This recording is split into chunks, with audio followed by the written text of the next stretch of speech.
Hey boys, it's HarmNone. Today we're going to be going over what to buy and what to avoid this week in Grand Theft Auto Online. The update week is officially out now, and the car sitting here behind me is the Fister 811, and it is available this week to be purchased for 30% off, and it is a removed vehicle. And a fun fact about it is that if you are on PC, this thing is extremely fast because it has a speed glitch, which is pretty cool. So anyways, that's just a good thing to know if you're on PC. Before we get into the video, drop a like if you enjoyed, dislike if you don't, of course, and consider subscribing to my channel if you guys are new. Let's go ahead and get started with the money bonuses, as with every week. Alright, so the Lunar New Year stunt races are still on double money and double RP and are still available in GTA Online, and I believe this is going through to the 12th of February, if I'm not mistaken. So that's pretty cool. Additionally, we also have double money and double RP on drag races for the remainder of this week. So if you guys are interested in doing these, you're going to make twice as much money and get twice as much RP, which doesn't sound too enticing. And really with these races, you're not going to make a lot, but it's kind of okay money. Now on top of this, you're also going to get a bonus $100,000 if you participate in 2 drag races in GTA Online this week. So for 100 grand, I mean, just participating in some drag races that you're going to get paid for anyways, regardless of if you win or lose, it's not that bad. You guys should probably do that this week. It is a good way to make 100 grand super fast. We also have the drop zone adversary mode added back into GTA Online this week, and this is actually a pretty fun game mode, and I would definitely recommend giving this a shot. I do think it is pretty fun, and you guys would probably enjoy it, so give it a shot. Double money, double RP, why not? Now additionally, we do have a money bonus on one of the businesses this week, and that is going to be on the auto shop property.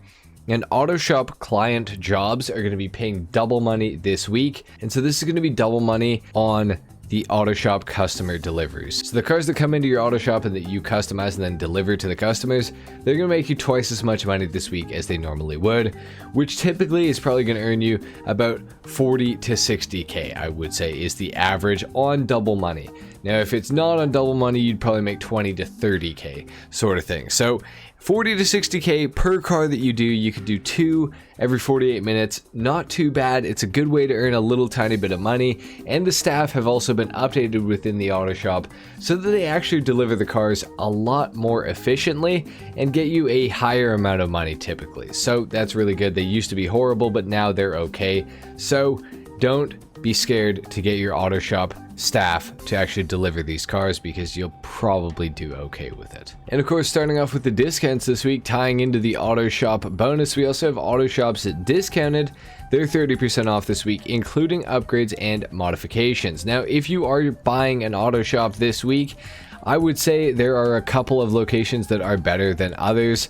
I would say that the Mission Row one, the La Mesa one, or the Burton one are by far the best. I think that the one down here in Strawberry and the one in Rancho are not nearly as good, but this does depend on where you have your other businesses located. For example, if you have your chop shop at the Strawberry location right here, say, you might want to put your auto shop right next door to it.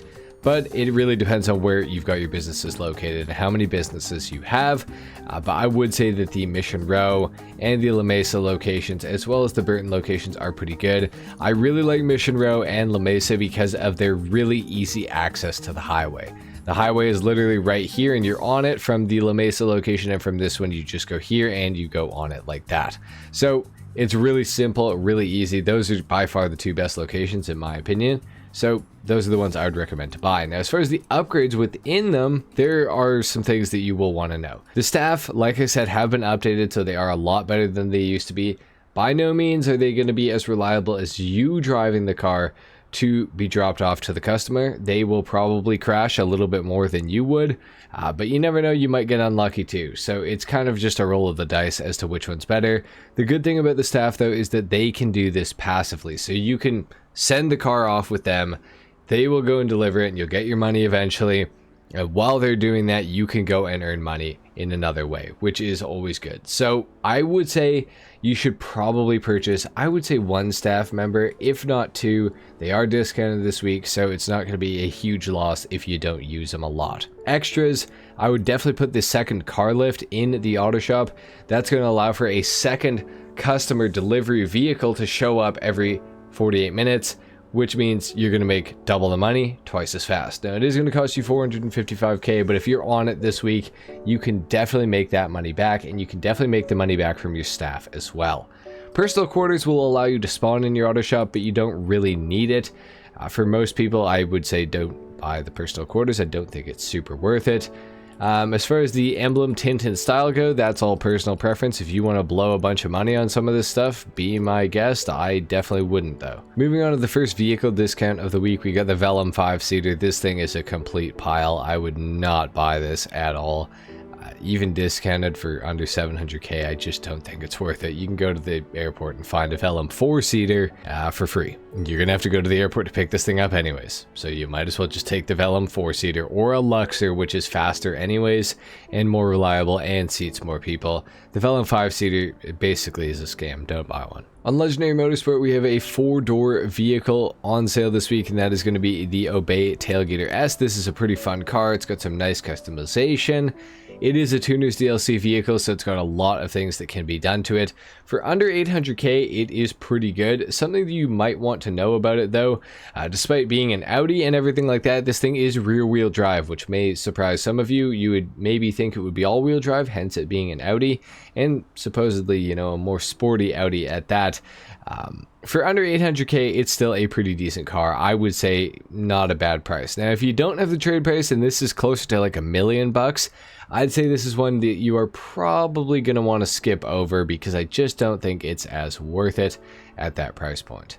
On Southern San Andreas Super Autos, under the 2-door section, we got the Karen Hot Ring Everon discounted this week. I don't think this thing is worth buying necessarily. It's not that good, really. And if you're doing the Hot Ring races, I mean, it's like you barely ever do them.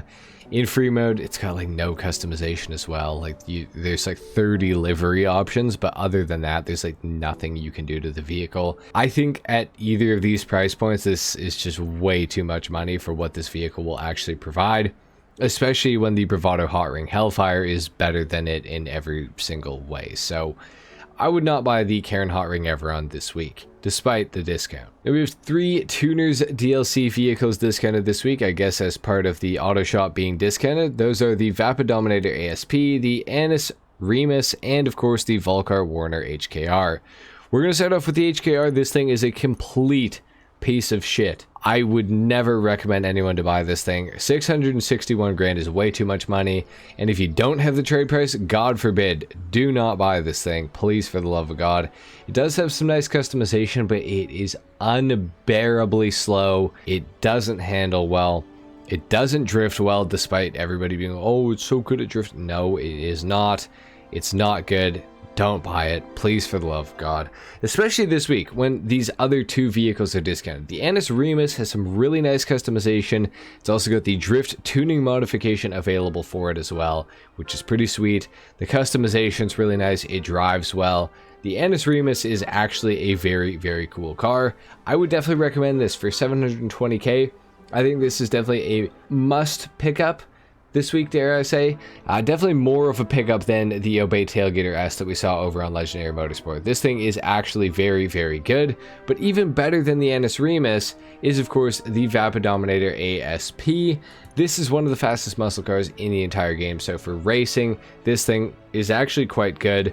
It's got a ton of customization. It handles well. It has good acceleration, a great top speed, and with stance that all of these cars have, by the way, because they're Tuners DLC cars, this thing can go really, really fast, but still handle quite well. It is just genuinely a very good car. I think the ASP is awesome, and I would definitely recommend picking one up this week while it is on sale, particularly if you have the trade price. If you don't have the trade price but you're interested, I'd say buy it, but if you don't have the trade price and you're not really interested in it, I would say the ASP is probably something you could maybe skip over. Alright, and unfortunately that's it for the vehicles that are available on the websites with discounts, so now we got to go to the casino, the car meet, and all the dealerships and talk about the vehicles that are available this week to be purchased. The podium vehicle this week within the casino is the Gallivanter Baller STD. This thing is Imani Tech capable, so you can put the missile lock-on jammer on it. It's also really fast and regarded as one of the very best SUVs in the entire game, performance-wise. So this thing's insane. You should definitely come to the casino and try to win it. Just an awesome SUV overall. Within the LS car meet, we got the Pfister Comet SR available this week, and in order to win it, you're gonna have to place top 5 for 4 days in a row, which is a really easy challenge for how good of a car the Pfister Comet SR is. This thing's fantastic. It's probably the best Pfister car in the entire game, other than the 811 on PC. This thing is really fast. It is really quick.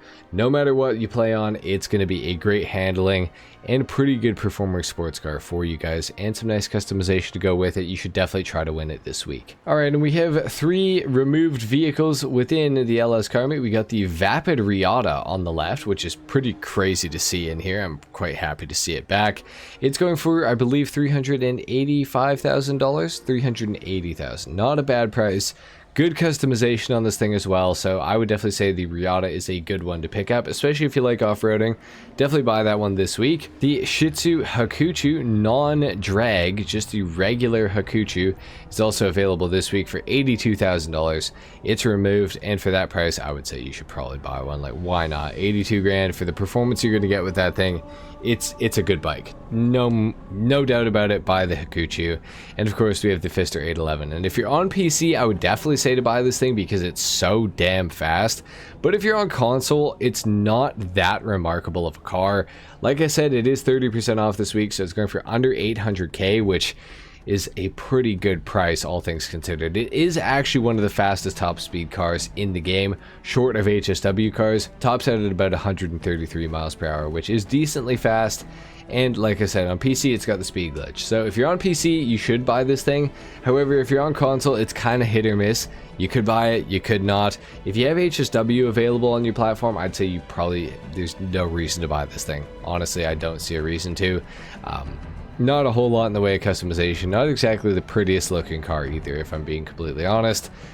But it does have good performance in a straight line. The handling kind of sucks too, not gonna lie. Alright, and within Simeon's, we got removed vehicle galore in here. We are starting off with the Progen GP1 in the corner.